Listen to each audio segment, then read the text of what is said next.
Sans réforme, il n'y a pas trace de véritable conversion. Le pécheur qui répare ses torts, qui rend ce qu'il avait dérobé, qui confesse ses péchés et qui aime Dieu et ses semblables, peut être assuré qu'il est passé de la mort à la vie.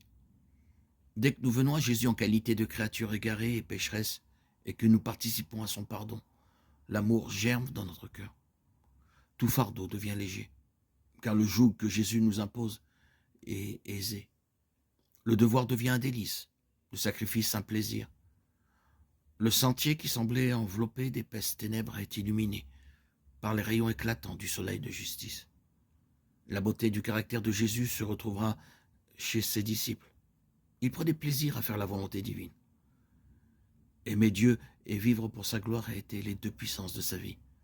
Toutes ses actions étaient ennoblies, embellies par l'amour.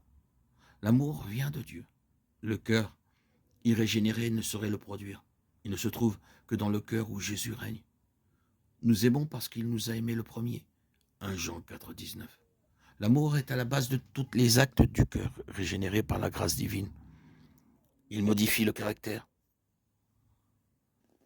dirige les impulsions, domine les passions, subjugue l'inimitié et ennoblit les affections. Cet amour cultivé dans le cœur adoucit la vie et répand une influence ennoblissante tout autour de soi. Il est deux erreurs dont les enfants de Dieu, tout particulièrement ceux qui viennent d'accepter sa grâce, doivent spécialement se garder. La première consiste à se confier en ses propres œuvres, à se reposer sur quelques bonnes actions pour rentrer dans la faveur de Dieu.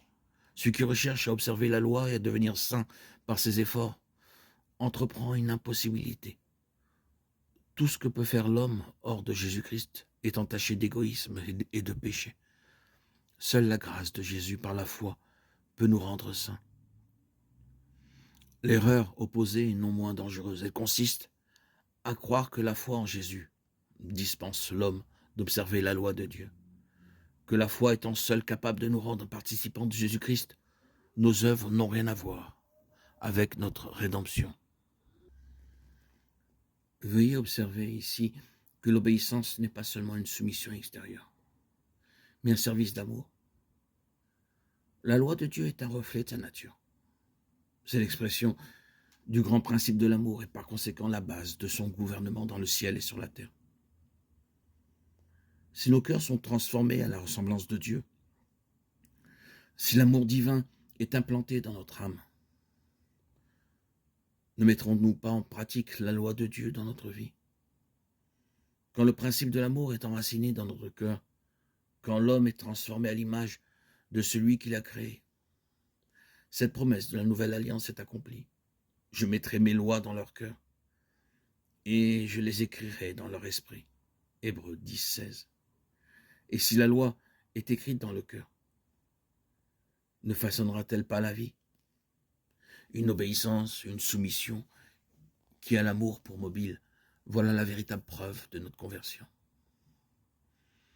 Aussi est-il écrit, l'amour de Dieu consiste à garder ses commandements. Celui qui dit « je l'ai connu » et qui ne garde pas ses commandements est un menteur. Et la vérité n'est point en lui. 1 Jean 5, 3. 1 Jean 2, 4. Loin de dispenser l'homme de l'obéissance, la foi et la foi seule le rend participant de la grâce de Jésus-Christ, qui le met à même d'être obéissant.